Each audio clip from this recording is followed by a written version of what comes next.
the real reality is this.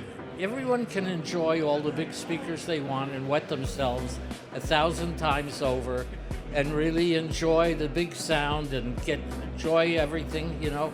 But in the bottom line, when it's all said and done, it's coming in on earbuds.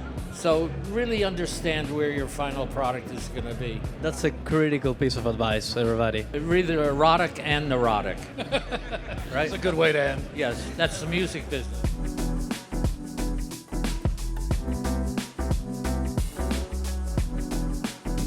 Thank you so much, John, for giving me this opportunity to do this little impromptu interview between John Storyk, who you know, and Mr. Bob Margouleff, who you also know very well, extremely talented producer, engineer, Grammy award-winning, and I can keep going on putting titles to you. Thank you so much for being here, Bob. You're very welcome indeed.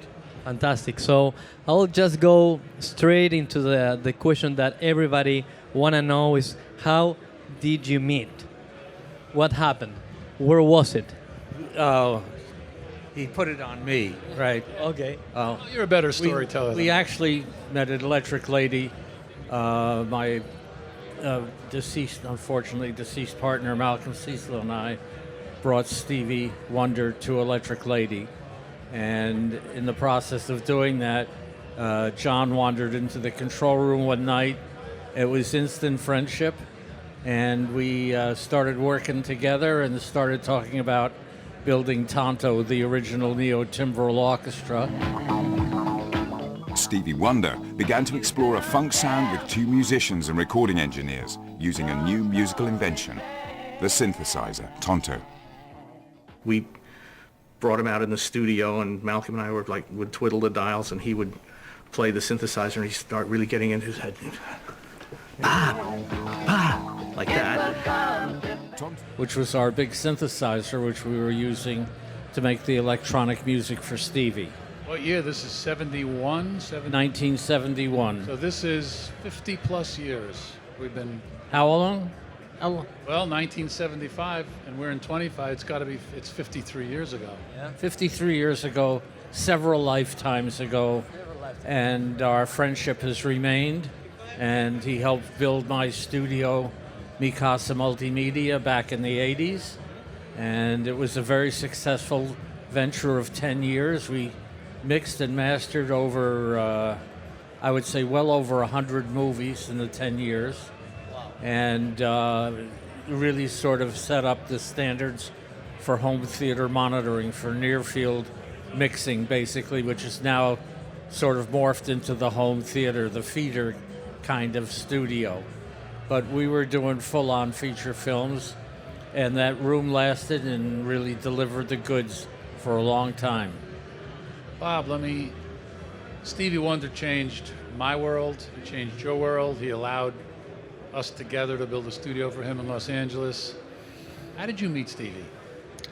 Steve heard an album that Malcolm and I produced and recorded as artists called Zero Time, with our wonderful band, Tonto's Expanding Head Band. And it made a lot of noise in Rolling Stone, a couple of very major reviews. Stevie read the reviews and showed up one evening. It was Memorial Day weekend in 1971. And he was standing there at the studio door with a friend of ours, Ronnie Blanco. And Which studio was that? That was Media Sound up on 57th between 8th and 9th Avenue. And he never left, not for 5 years. He showed up at your session unannounced? He actually showed up at a session that I was doing with Richie Havens a few weeks prior to that, but it sort of got lost in it. I never ever recollect meeting him at that session, but apparently he was standing in the back of the studio. But then he showed up on Memorial Day at Malcolm's apartment was above the front door of Media, and there he is standing there with Ronnie Blanco, and he came in, and we showed him the synthesizer, and he said, "Malcolm, is something wrong with the synthesizer?" He said, "Why?" He says, "I'm playing all these chords and I'm only getting one note." Right. Okay. And then Malcolm said, "Well, Steve, it's more like a saxophone or a trumpet. You have to put your entire body, your entire mass and soul into playing one note at a time. And I said, that's the way this synthesizer was. And we could have a total of 4 voices, because Tonto was actually 4 or 5 synthesizers all tied together. Malcolm and I spent about a year recording that record 0 time, and apparently it's made a lot of noise even to this day. But Steve heard that, and then the rest is history. And if I may ask, and the playing of the instrument required Stevie playing and you playing along him, correct? Yeah, well, the instrument was capable and really designed to be played by several people at the same time, which is most instruments, one musician, one instrument. But Tonto was one big sort of king-size synthesizer being played simultaneously by 3 people.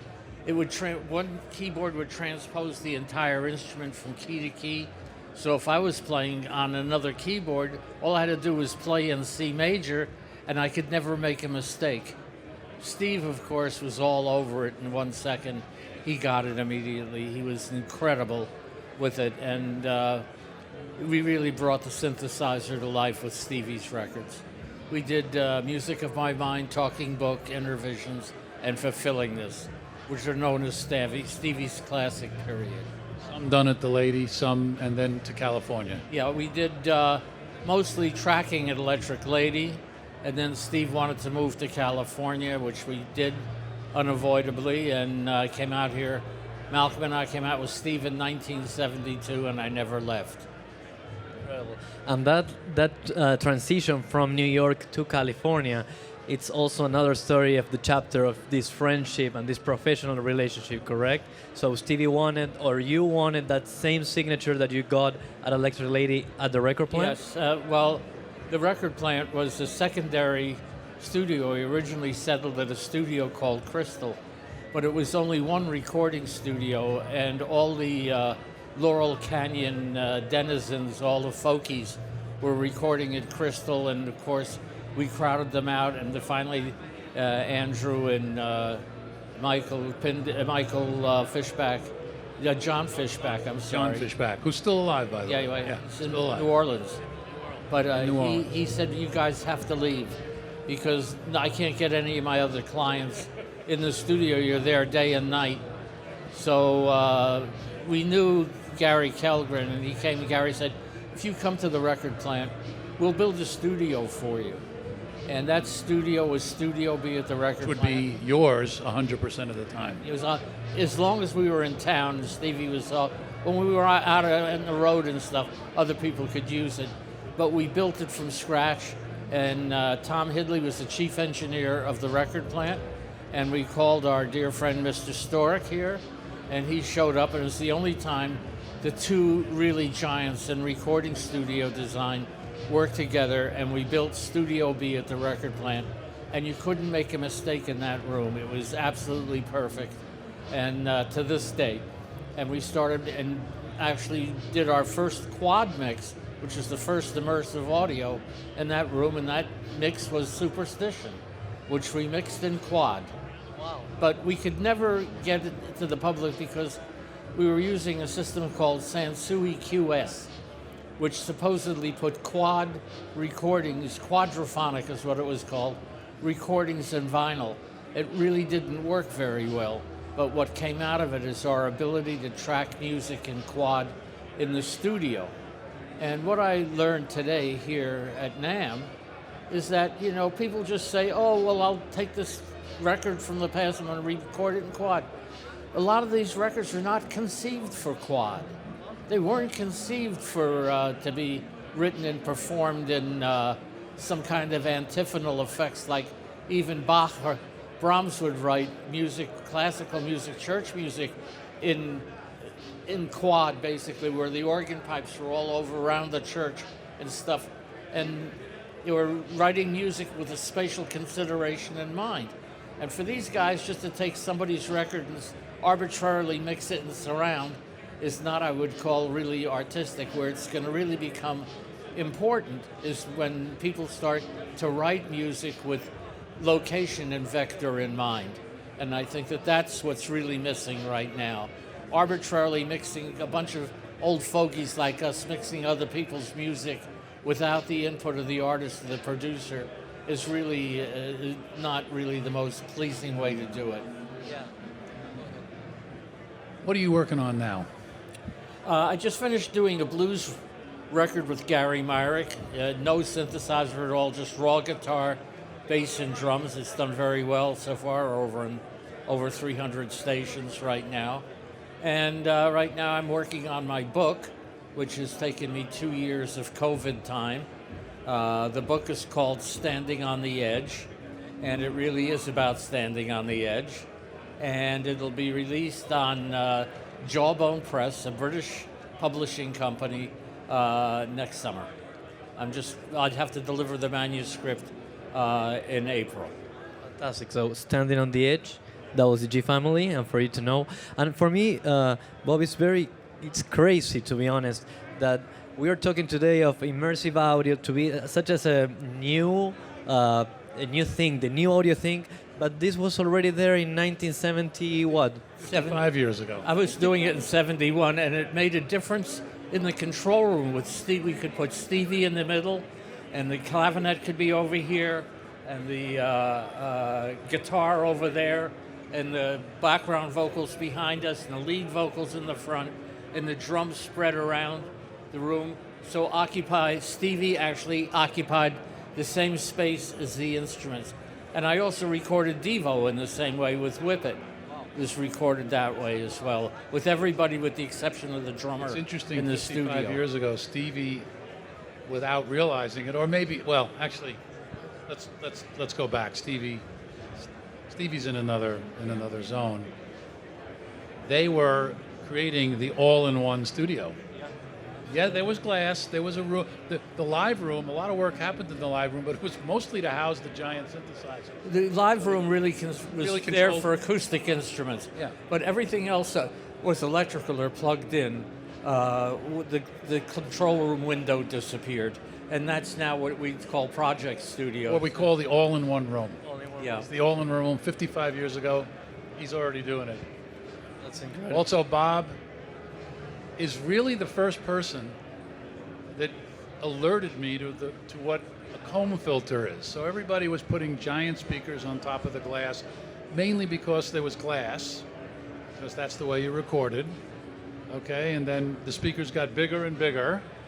Then we sloped the ceiling to get more low frequency response, when in fact we should have just added subs, but we won't go there. And of course, inadvertently, what was happening was a reflection off the sloped ceiling and off the console because the speaker was too high, which is why everybody started mixing on midfields. And I walked in one day, I'll never forget this, with Bob, and there's a giant packing blanket on top of the console, and his hands are underneath doing the final mix. I said, what are you guys doing?